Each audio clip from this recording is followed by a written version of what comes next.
Namaskara and welcome to all of you to our next session on the yogic life. So in the last session we talked about how all the sadhana angas, all the practices that we talked about, like the food, satvik ahar, upvasa, asanas, vyapak, soch, all of them, they are to support the one's meditation. All these practices support one's meditation, and they help us by directing the mind towards its ultimate goal, right? So we know that the human mind, the human beings have an infinite desire, which is the ultimate goal of life, and we achieve that through yoga sadhana or meditation, right? To aid in meditation, all these angas are very, very helpful. And also we said that doing sadhana is not an easy thing, right? Mind gets easily distracted, and it is easier for the mind to degenerate than to elevate. So we, throughout our existence, we've always conditioned our mind to think about worldly desires. So also we have evolved from animals. So the path this mind has followed since our existence as ants, fish, deer, monkeys. So we're always focused on worldly things, acquiring worldly things. Therefore, doing sadhana is not easy, right? After a lot of struggle, we have taken this human birth, and so in the human body, the mind's nature is very, very different, right? Its desires are no longer finite, and it cannot be satisfied by these material things.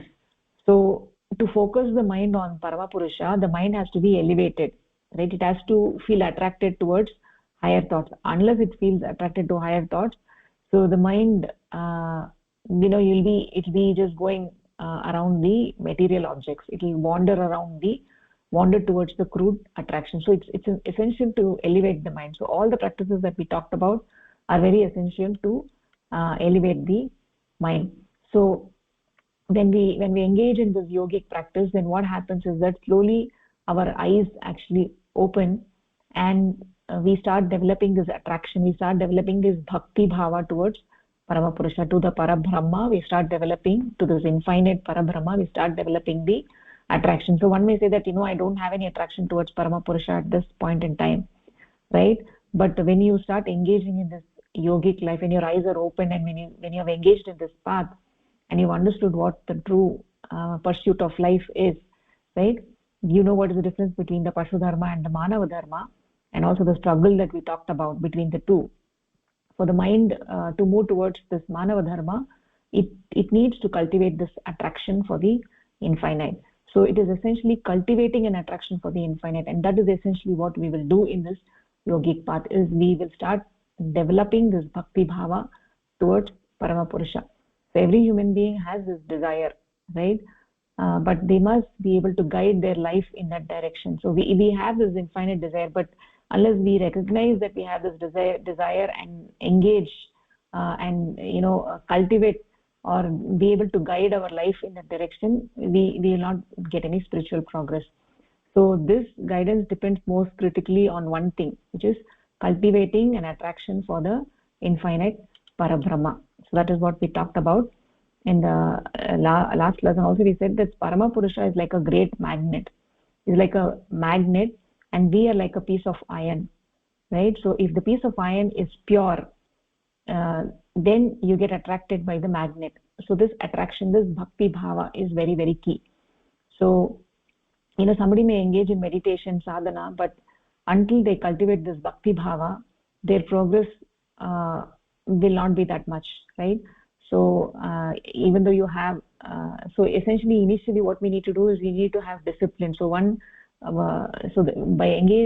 being very disciplined, it only takes you so far, right? Even though discipline is essential in the beginning, but slowly discipline it transitions from discipline to habit, and then ultimately to nature. So in the initial phases we do have the struggle, right? So until it becomes the nature, when it becomes your swabhava, then you become truly attracted to Paramapurusha.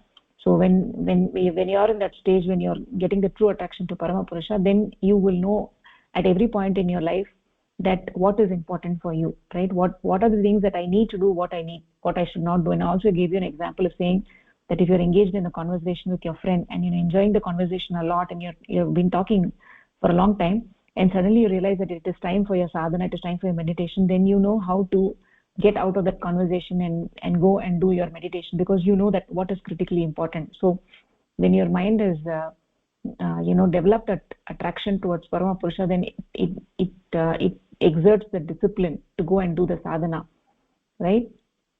So but there is essentially a struggle. It is a struggle, and often we lose because of the immediate gratification of talking to a friend, right? We lose because we say, okay, talking to the friend is very important, I will do sadhana later, right? That kind of attitude we get. But for a person who has progressed in spirituality, for a person who has realized, has developed this, cultivated this attraction towards parama purusha, he knows what is important, and he knows how to get out of the conversation and do what is essential, right? So we talked about that. And then also we said that the body should have a sattvic vibration, right?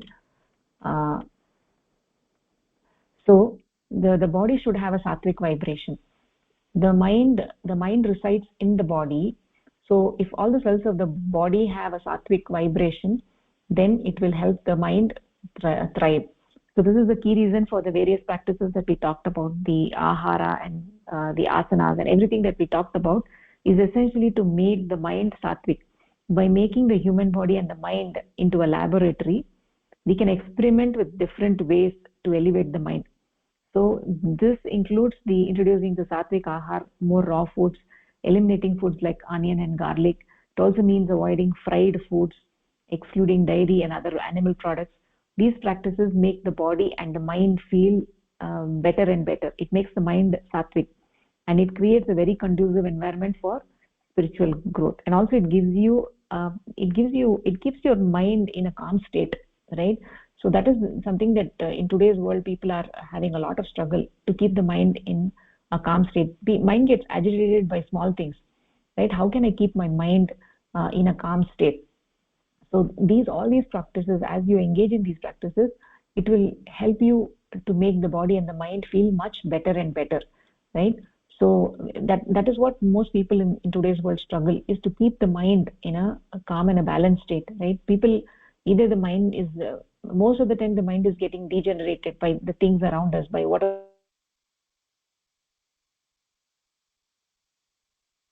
state, right? How can I elevate my mind?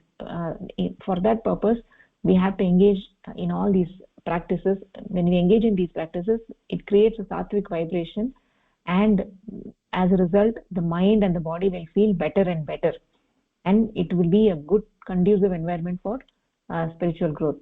However, one should remember that these practices are not end in themselves, right?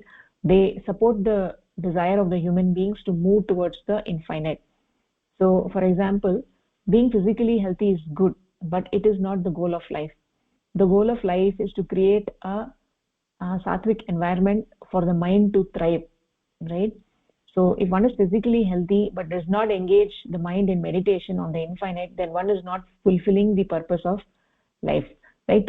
Being healthy is essential, but that is not the goal of life. We know what the goal of life is. Ultimately, we want to be in a healthy state so that we can engage in sadhana on the infinite. So the critical point is that mind never remains the same. It is either getting more elevated or degenerated. Mind never remains the same. So we've been saying that the mind becomes, as it thinks, the mind becomes, so it becomes. So if the mind is thinking about money all the time, right, then the mind becomes like money. So that is why what we need to do is, when we are engaged in this physical world, when we are engaged in this material world, when we are even when we are earning money, we should earn with the thought of serving Paramapurusha. So whatever we're doing, we should have the thought that we are serving Paramapurusha. We are just the yantra to serve Paramapurusha. So the universe is always in a motion, and this universe is a gatishil, right? It has gatishilata. It is always moving. There is nothing stable. Everything is moving, and mind is also part of this universe. So it is also always moving. It is going up and down. It is going from one object to another. right? It's either going up or down, it's getting elevated or it's getting degenerated. So if the mind is engaged in striving to become one with the supreme entity, the infinite supreme entity, it will get elevated. In the absence of that effort, it will be ideating on the worldly things and getting degenerated. So as one thinks, so one becomes. So if the mind is thinking about money, it becomes attached to money. However, if one earns money with the thought of serving Paramapurusha, then money is not the end point. So that is a key thing. So how, when we engage in this world, we should always have the thought that we are serving Paramapurusha. We are the yantra of Paramapurusha, and we are just doing our duty in this world. We are just doing our, we are just doing the role play that we have been assigned, right, as the yantra of Paramapurusha. So when we do that, then the mind never gets degenerated, the mind always gets elevated. So similarly, everything we do, including the feeding the body, should be done with the goal of using the body as a tool for Paramapurusha. So by practicing the sadhana, we create a sattvic environment that supports our spiritual growth.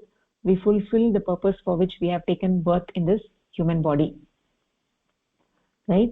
So so that is what I want to talk about, the sattvic vibration. So this is very, very critical thing, right? So you can always see that, at a particular point, if you closely observe your mind, you will know that at some point in time the mind gets elevated, some point in time the mind gets completely degenerated. Even by a small thing it can get degenerated, right? So it is very important to observe what actually caused the mind to degenerate, right? So when you are engaged in this yogic practice, when you are following all these practices that we talked about, you will slowly notice that your mind is slowly, gradually elevating. You will realize this elevation. Your mind is not getting degenerated so much as it was getting before by the worldly things, right? So it's essential. All these practices are very essential so that you can elevate your mind, because every cell of the body is made of the food that we eat, and even the mind is made of the food that we eat. So that is why the sattvic ahar actually plays a very, very critical role. And we have spent a lot of time talking about sattvic ahar in several classes. So I would actually encourage again all of you to follow the sattvic ahar, because it's very, very important. And you need to engage in this. You need to try it out. You need to, some people don't even try it out, saying it's just difficult, right? So that is not the right approach, because you will not know what the benefits of it unless you engage in it, right? There are actually two ways you can do this. Either you can just say, oh no, I'm not going to believe what they're doing, and just go and just follow what you're doing, right? Then you're not getting any benefit. But then if you're really curious to say, okay, what is it that she's talking about, right? Let me find out what it is, and just engage in it completely for a couple of months, and then you will be able to see it yourself, what is the benefit that you're getting, right? So there are two choices. So you guys need to make the decision, what do you want to follow. So if you think that, oh, there's something interesting over here and I will not know it, right, unless I actually engage in it. So when you engage in it, you will see what are all the benefits you're going to get physically and also mentally. So that is what I wanted to say about the sattvic thing. And also, like, another thing is the satsang, right? Satsang is very, very important. Satsang is very important. So when our sangha is not good, then the mind gets degenerated. When our sangha is good, then the mind gets elevated. It gets motivated, it gets encouraged, right? Every minute the mind is either improving or it is degenerating. It never stays the same. So without attraction to Paramapurusha, the mind is susceptible to avidya maya, to ignorance, and can be easily led astray, right? So in our material world, which is surrounded by attractions, we need to consciously strive for a higher purpose, or else the mind will be pulled down by worldly attractions. To help the mind move forward, we need to practice the teachings and disciplines we discussed, like sadhana, sattvic food, yogic practices. Additionally, in addition to all these practices that we talked about, keeping good company is also very, very important. Satsang is very, very important, right? So we are having all these sessions, right, these yogic sessions. these are nothing but satsang, right? Where we are thinking about Paramapurusha, we are thinking about Paramatma, we are thinking about how to elevate the mind, right? So these satsang sessions are very, very important. Satsang, because the satsang in that one hour of dedicated 1 hour, we are thinking about things. How can we elevate ourselves, right? So that is why the satsang is very, very keeping good company. Satsang is very crucial. Satsang involves being in the company of those who inspire and guide us towards Paramapurusha. So keeping company of those people who inspire us and guide us towards Paramapurusha, that is what is satsang, right?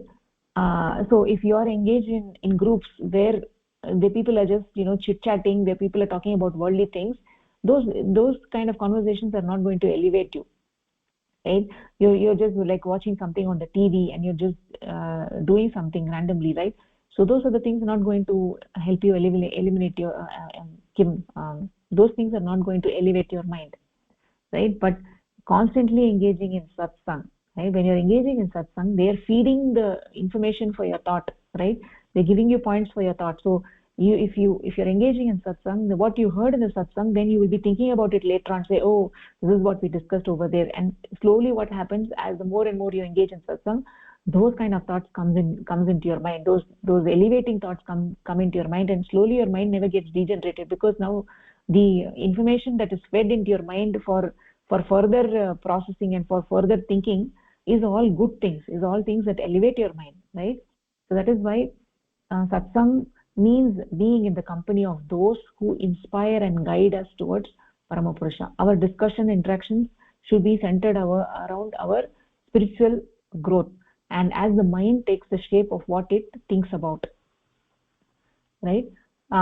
Like for example, if somebody is trying to quit alcohol, he will struggle. He will struggle if all his friends are drinkers, right? So similarly, if we surround ourselves with those people who support yogic and spiritual aspirations, who have the focus is Paramapurusha, this might mean leaving your old friends who aren't interested in these pursuits and finding new ones who are interested, right? So like what kind of satsang, what kind of sangha we are having, that will influence our mind, right? If you're having the sangha of people who are completely immersed in material pursuits, then slowly your mind also will be getting degenerated, getting attracted towards the material pursuits.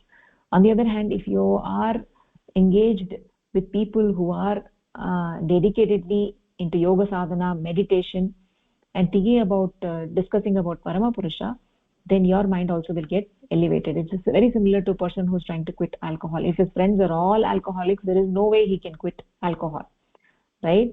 So you need to have good sangha. Sangha is very, very important. It is extremely important. Life is very, very short, and from a teenage years onwards, we should make the most of our time, right?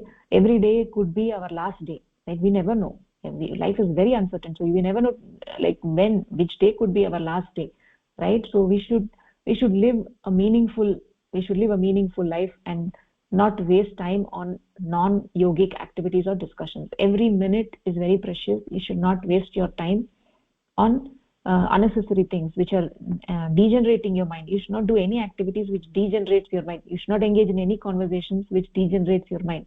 We should not engage with any people who degenerate your mind, right? So it's very, very important. You should be very, very cautious that you should be doing those things which elevates your mind, right? Achieving this human life has taken ages of evolution and effort, and now that we have this opportunity as human beings, we must use it wisely. We must not waste this opportunity, right?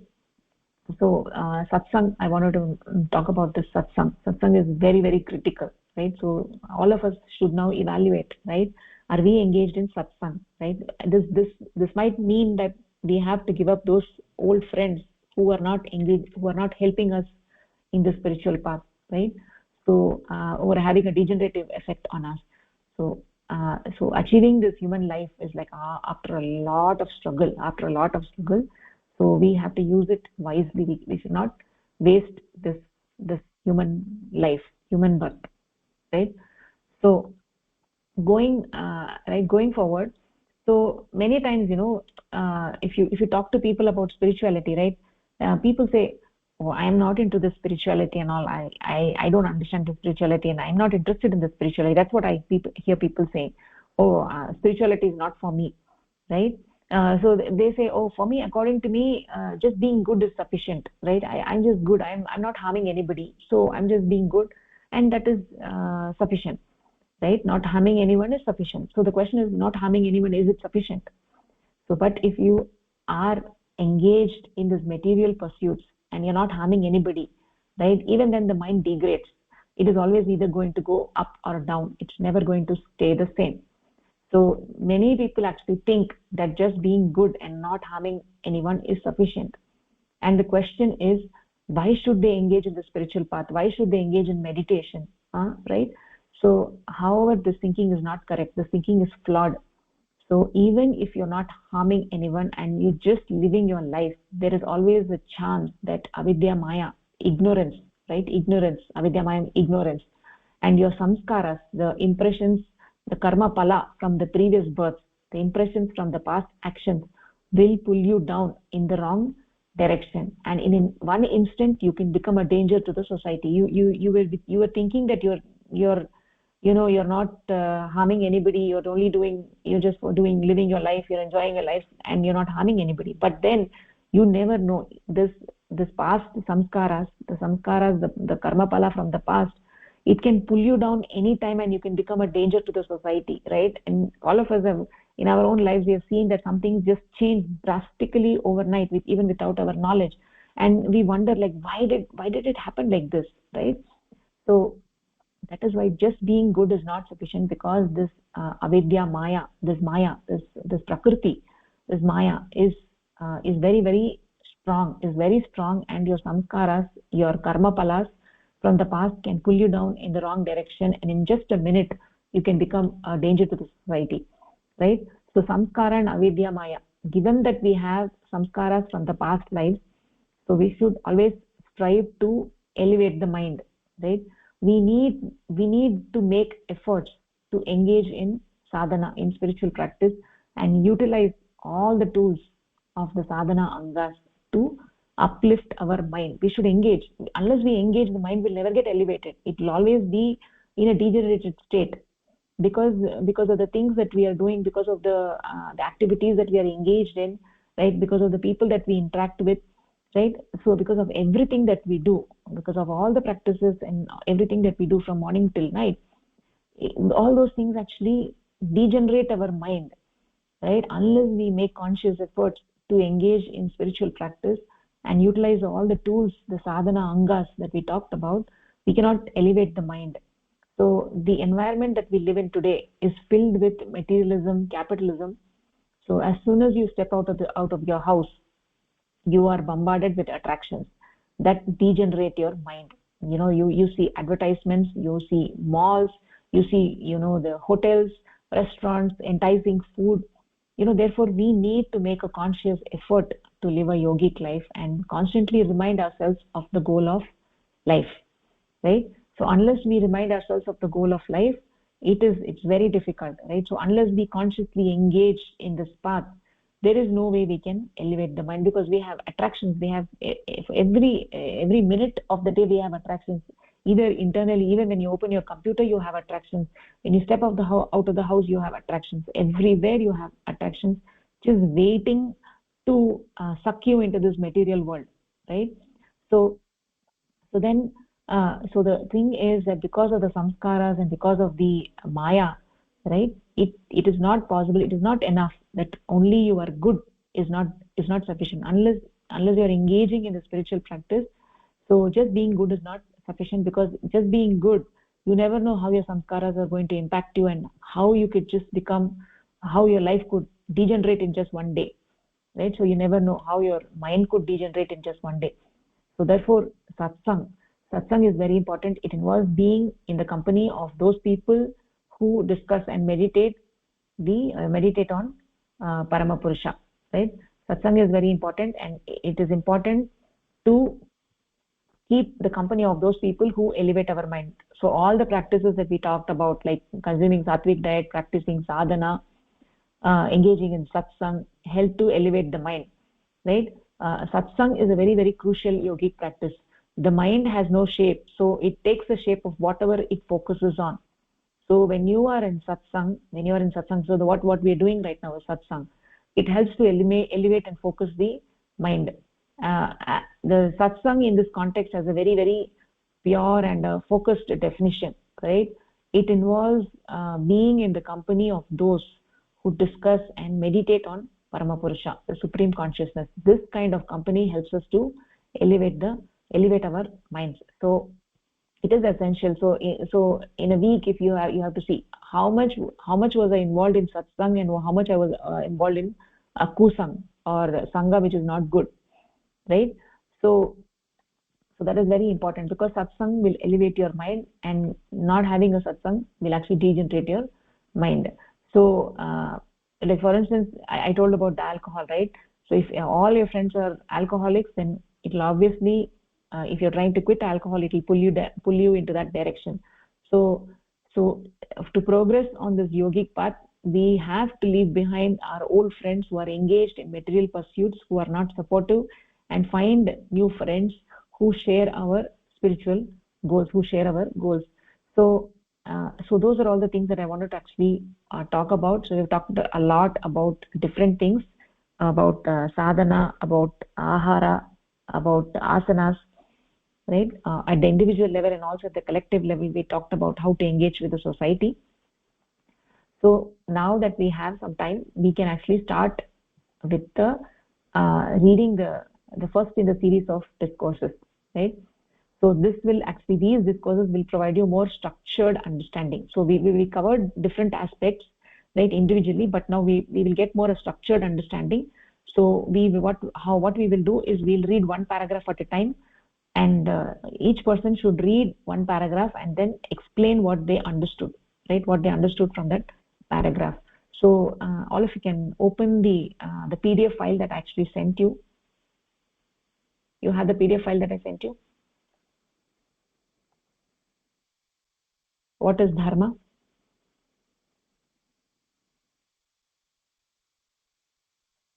Can you hear me? Yes, we could hear you. Okay, you have the PDF file open, Mohdaya? Yes, ma'am. Yes, okay, Bhagini. okay. Yes, ma'am. Okay. So then, Lata Bhagini, do you want to read the first paragraph? Yes, Bhagini.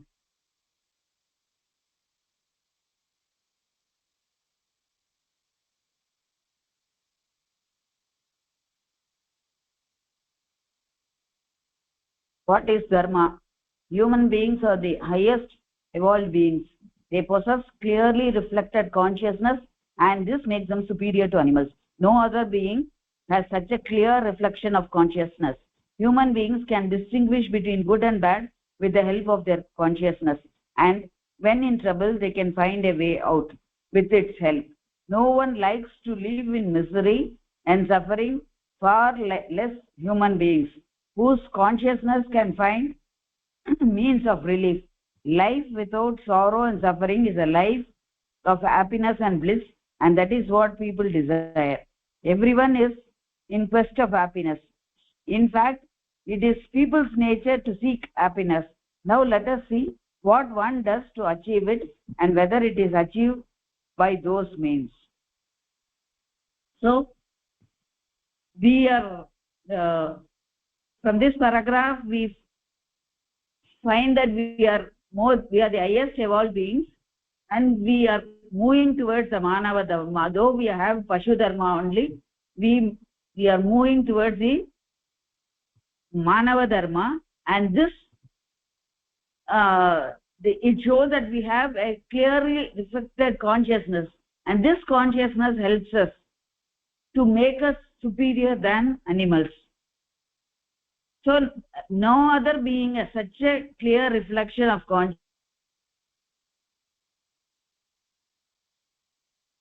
consciousness, and only human beings can distinguish between the good and bad, and they can evolve themselves with this help of consciousness.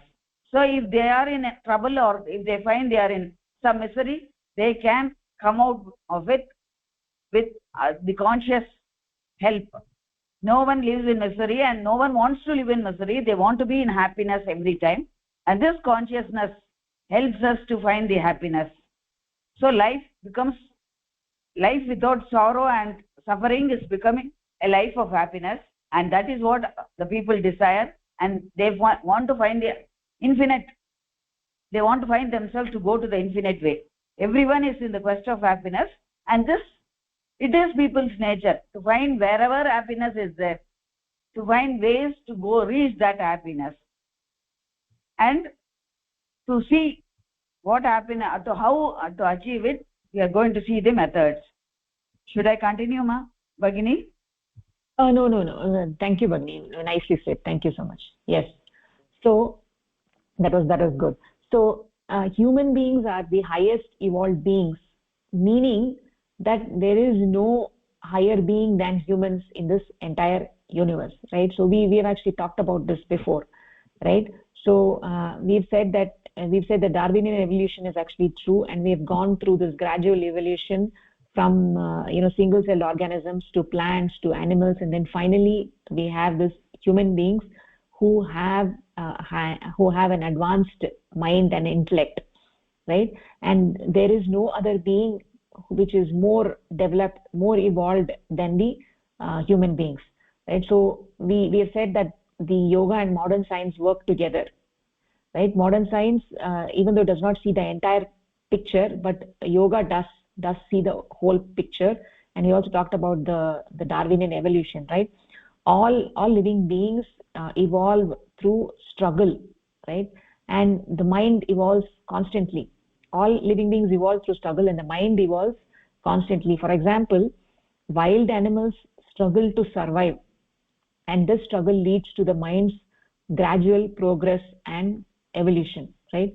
So if from the plant we have evolved through struggle to animal stage, right? At the animals, even the animals, they struggle to survive, and that struggle leads to the mind's gradual progress and evolution. So after many lifetimes of struggle, the animal's mind evolves to a point where it gets more developed body that can accommodate higher functions, so one might think that human beings would continue evolving similarly, but they won't. The fulfillment of creation comes through evolution to the point of human beings. Human beings have a desire to know the eternal, the infinite entity from which they have emerged. This quality is sufficient for fulfilling the universe entire purpose. The purpose for which the Srishti has been done is fulfilled with the creation of the human beings, right? Because the human beings, once they've reached the human being stage, we have the opportunity to realize the infinite, because the ultimate goal of this whole Srishti is for the beings to realize the infinite, because this whole Srishti is a leela of Paramapurusha. It's a leela of Paramapurusha. And what is the ultimate purpose of the Srishti is that human beings reach the ultimate goal, that we reach, essentially all beings reach the ultimate goal. But for the other beings, the opportunity to realize the infinite is not present, because they have only the Pashu Dharma, whereas for human beings we have both the Pashu Dharma and the Manav Dharma. We have this infinite desire, right? We have the desire to seek the infinite, and because of this desire we are able to attain Paramapurusha, and which is the ultimate goal of life, and which is the purpose for which this whole Srishti has been done. This whole Srishti is a leela of Paramapurusha. So this quality is sufficient for the evolution up to human beings is sufficient for fulfilling the universe's entire purpose. So human beings may progress, but they will not evolve into something other than humans, as humans have the desire to know the infinite. So it also we said that human beings possess clearly reflected consciousness, unlike animals. So what does it mean, clearly reflected consciousness, right?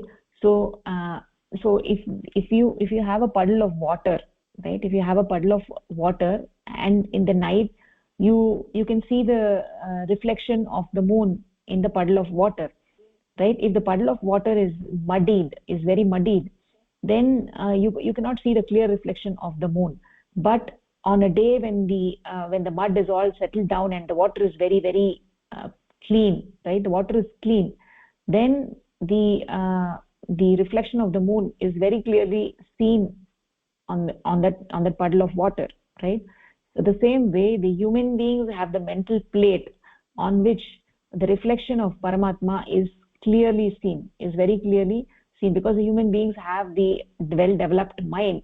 As a result, there is a clearly reflected consciousness. There is a reflection of the consciousness very very clear in the human body. A person whose mind is very pure, right, his mind is very shuddham, right, there are no malas, there are no doshas in his mind, then for that mind the consciousness is very very clearly reflected. So generally for all human beings the consciousness is very clearly reflected because of this developed mind, and as a result this makes us human beings more superior to animals. So no other beings have this clear reflection of consciousness because they do not have a developed mind. And because of this clear reflection of consciousness, human beings are the ones they're able to distinguish between what is good and what is bad, right? Because of this this well developed consciousness, that is why we are able to distinguish between right and wrong. Animals cannot distinguish between right and wrong. They just behave according to their sahajat vritti, because of due to their inborn instincts, right? So so when we are in trouble, right, we know, we can analyze and we can know what is right, what is wrong, and what is the path that I need to do, what I need to take, right? So the human beings, we have an infinite desire, and like all beings seek happiness. So we've talked about this also before. All beings actually seek happiness. Happiness may be different for different beings. For plants, happiness may be getting good soil and good environment and getting water and all that. It may be happiness for the plants. For animals, if you think about animals, what is happiness is that getting a good environment, living in the company of other animals, and getting food, getting good environment, all that could be food, ahar nidra bhayam maitunam, could be the happiness for animals.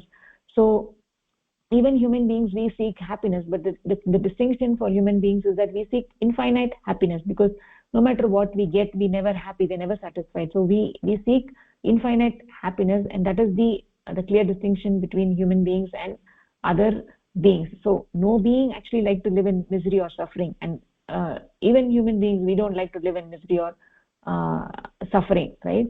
So because we have a clear reflected consciousness, we can find means of relief, right? We have the opportunity of moving forward in a spiritual journey, because we have this infinite desire, which is the manav dharma, right? To seek the infinite is the manav dharma. Because of that dharma, we are able to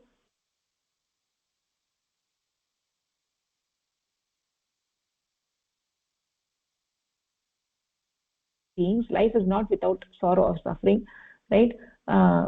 So life without sorrow and suffering is a life of happiness and bliss. So generally speaking, nobody likes to live in sorrow. Everybody wants happiness. Nobody likes to live in misery, right? Everybody wants happiness. That is what everybody desires. Even human beings desire happiness.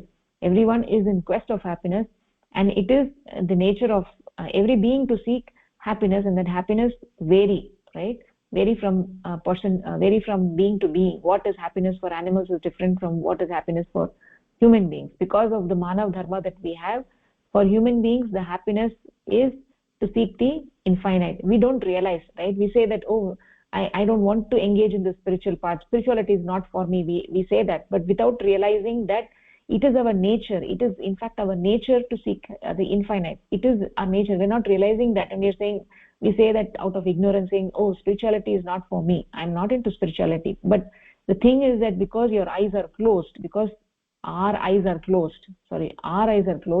we feel that oh, spirituality is not for me. But the moment when we realize that the spirituality is our nature, is our true nature, the seeking the infinite is our true nature, then when our eyes are open, then we engage in this spiritual path, right? So this pravachan is what is dharma, right? So now let us further see how we achieve this happiness. How we achieve this happiness, we'll see that in the next paragraph. Chandrasekhar Modi, do you want to read the next paragraph? Sure. In their search for happiness, people are first attracted towards physical enjoyments. They amass wealth and try to achieve power and position to satisfy their desires for happiness. One who has 100 rupees is not satisfied with it. One strives for 1,000 rupees. But even possessing thousands of rupees does not satisfy. One wants 1,000,000, and so on. Then it is seen that a person having influence in a district wants to extend it over a province. Provincial leaders want to become national leaders. And when they have achieved that, there creeps in a desire for world leadership. Mere acquisition of wealth, power, and position does not satisfy a person. The acquisition of something limited only creates the want for more, and the quest for happiness finds no end. The hunger for possessing is unending. It is limitless and infinite. So in here again, we're just repeating or reiterating the Dharma that drives the people who really desire the infinite, and so they're never satisfied with whatever they've accumulated, and keep striving for more, striving for the infinite, without recognizing that that is their nature, and they would never get that until they recognize that the desire for infinite, and then look for means and methods to achieve that desire for infinite, achieve that desire to understand Parama-Purusha. And here we are highlighting that the hunger for possessing things, material things, or possessing more and more of what gives you a perceived pleasure or happiness is unending, because after giving you a short time of happiness, you want more, and then you get some more, and it gives you a short time of happiness, and you want more. So that happiness that you get from those is short-lived until it drives you to get more. So this all is what the status is today, and highlights that that's the wrong thing to go after. Okay, Moni, very nicely said. Thank you. That was good. So, yes, that is the idea. So, the acquisition of wealth, power, position, it does not satisfy a person, right? So, the desire for more is limitless and infinite. So, this paragraph discusses that human beings have an inherent desire for the infinite, right? When the mind is not elevated, it seeks infinite results in the physical enjoyment. So it leading to a vicious cycle of acquiring the limited resources. This pursuit of worldly possessions can never fulfill the infinite desires of the mind, right? So because of the Pashu Dharma in us,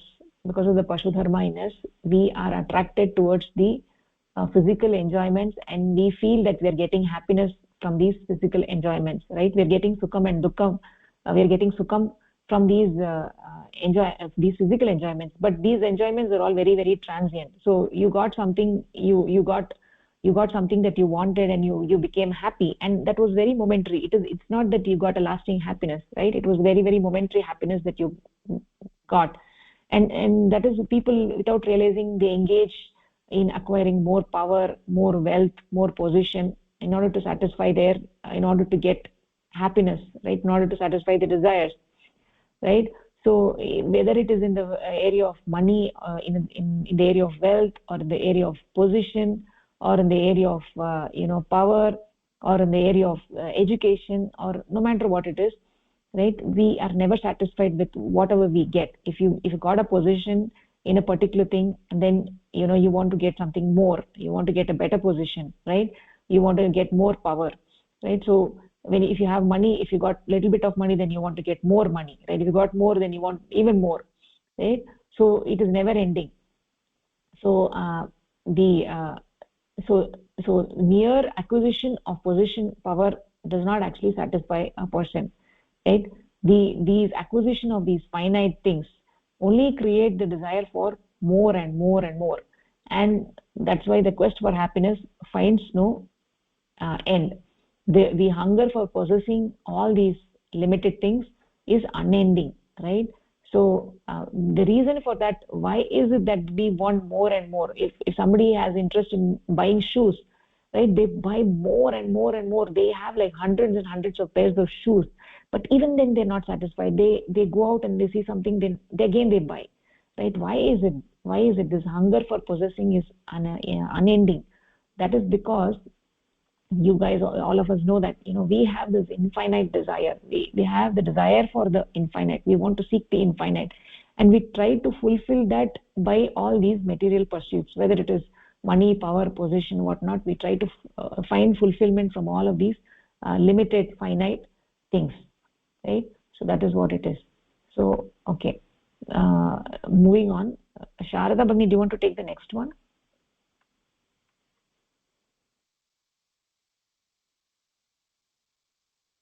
Are you there? Okay, Pushpalata Bhagini.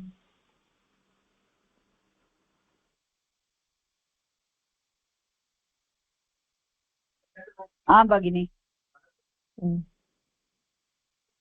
However dignified or lofty the achievement, it fails to set at rest people's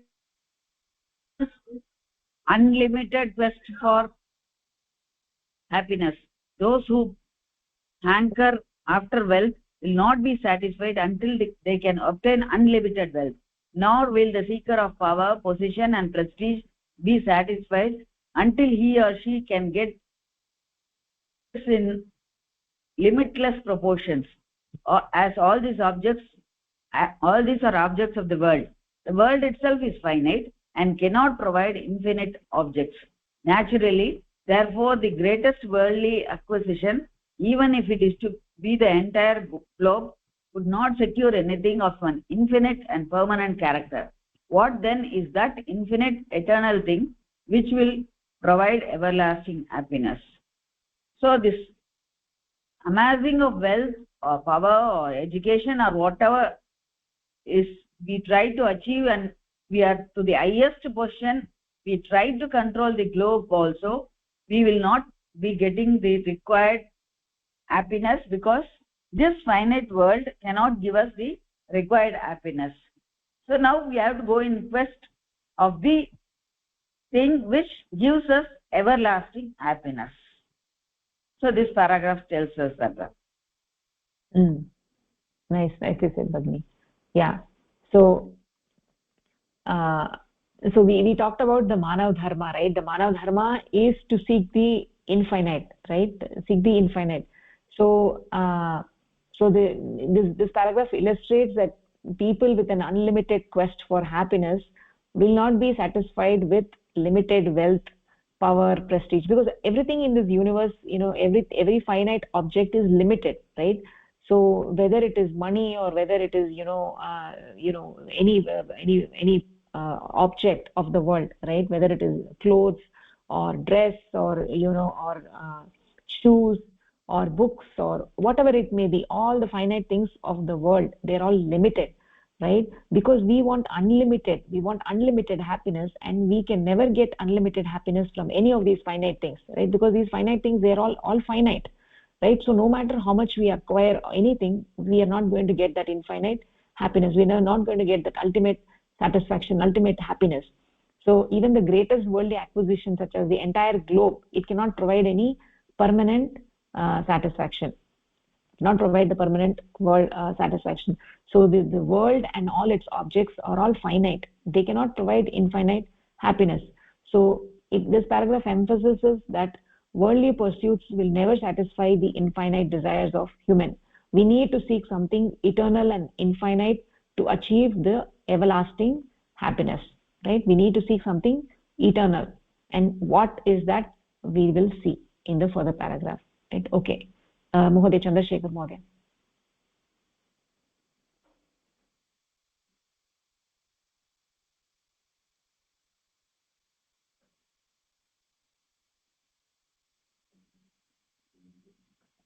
Are you there, Mohoday? Chandrasekhar Mohoday?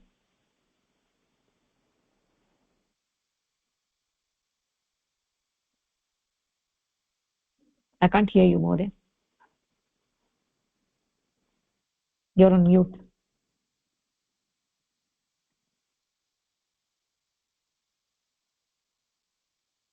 Chandrasekhar Mohoday? Are you there?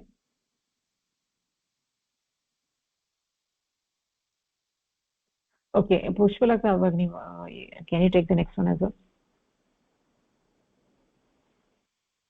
Bhagini. The cosmic entity alone is infinite and eternal. It alone is limitless. And the eternal longing of human beings for happiness can only be satisfied by the realization of the infinite. The ephemeral nature of worldly position, power, and position can only lead to the conclusion that none of the things of the finite and limited world can set at rest the everlasting urge for happiness. Their acquisition merely gives rise to further longing. Only realization of the infinite can do it. Only realization of the infinite can do it. The infinite can be only one, and that is the cosmic entity. Hence, it is only the cosmic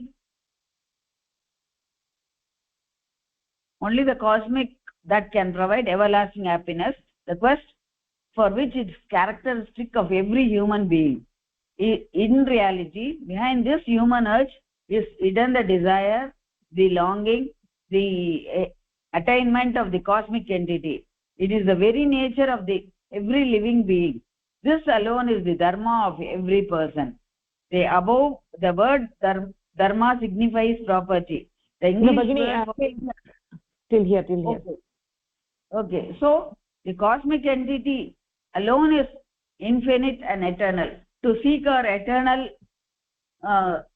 happiness, we have to go into that to seek the cosmic entity, and because the finite world can definitely never give us the everlasting happiness. Only the cosmic entity gives us the everlasting happiness, and this alone is the signifies the dharma of every human being.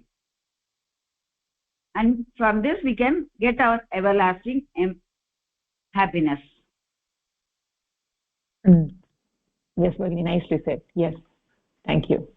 Yes, so that was very beautiful. Thank you for the explanation. So we know that Manav Dharma is one. There is only one Dharma for all human beings. There is only one Manav Dharma. Everyone shares the same Dharma. There are not various dharmas, right? But only one single Dharma. So this paragraph states this very clearly and beautifully. So we are all the members of the same human family, and the characteristics or the fundamental Dharma is the desire to know the infinite. Only one entity can be infinite. There cannot be multiple infinite entities.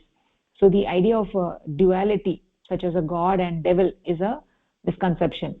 Only one entity can be infinite. If there are two, then they could not both be infinite.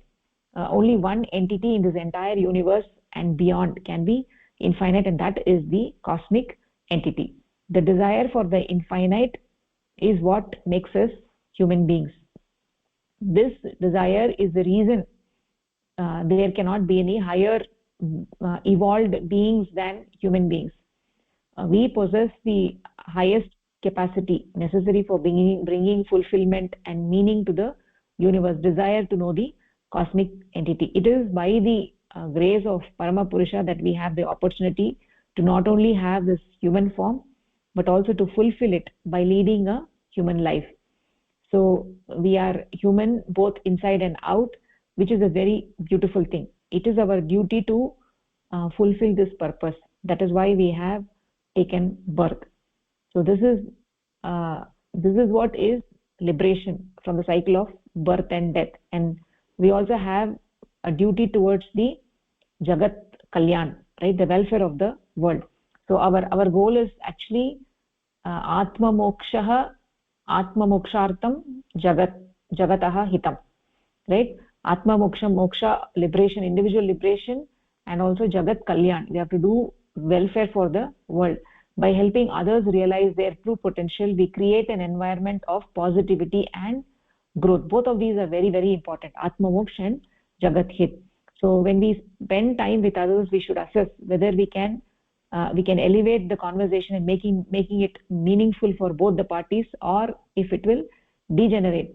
So this should determine our interactions. We should engage with those whom we can inspire and uplift, right? While we can try this with everyone, but once we see it is not going in a positive direction, then we should remember that life is very short and not waste our time.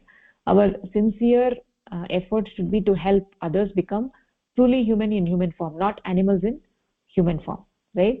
It is a very beautiful opportunity to realize our full potential and help others to do the same. So this paragraph is essentially talking about what our human dharma is. So we have this infinite desire, and the cosmic entity alone is the infinite and eternal entity. It is alone Anadi Anant Satta. It is alone Anadi Anant Satta. It is alone infinite, and the longing of human beings, we seek infinite happiness, and that infinite happiness can be satisfied only one entity, which is the cosmic entity. And everything else in this universe, all the other objects of this universe, are very, very transient, and they can never give us this permanent lasting happiness. Anything that we get from these finite objects, they are very, very limited, and it never gives you lasting happiness. So we want lasting happiness, and that lasting happiness we can obtain only by the realization of the Parama Purusha, the Paramatma, Parama Purusha, the Ananta Satta, Anadi Ananta Satta, the cosmic entity.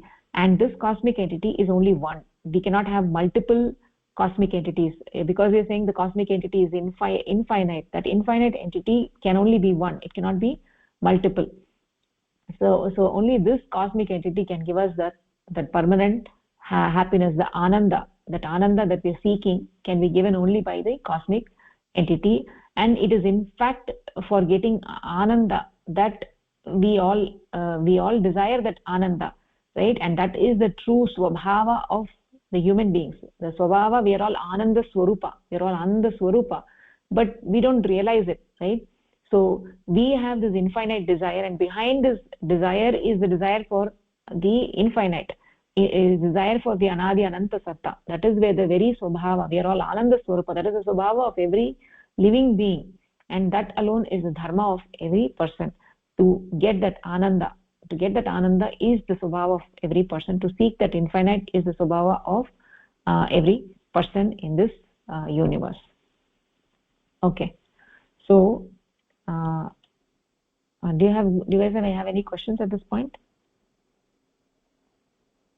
Okay. No, I'm sorry, my phone was off, audio was off for some reason, and then I'm back in. Thank you. Okay, no worries. I don't have any questions exactly. Okay, thanks Mohaya. So we will actually the time is actually up, so we will actually stop at this point, and we'll take it from the next paragraph from the following week. So essentially this pravachan is this discourse is only talking about so it's essentially reiterating what we have discussed in the previous paragraph, but it is giving a more systematic structure to it. So we'll take it on from next week. Okay, अस्तु तर्हि नमस्कारः. Namaskaraha. Thank you. Dhanyawadaः.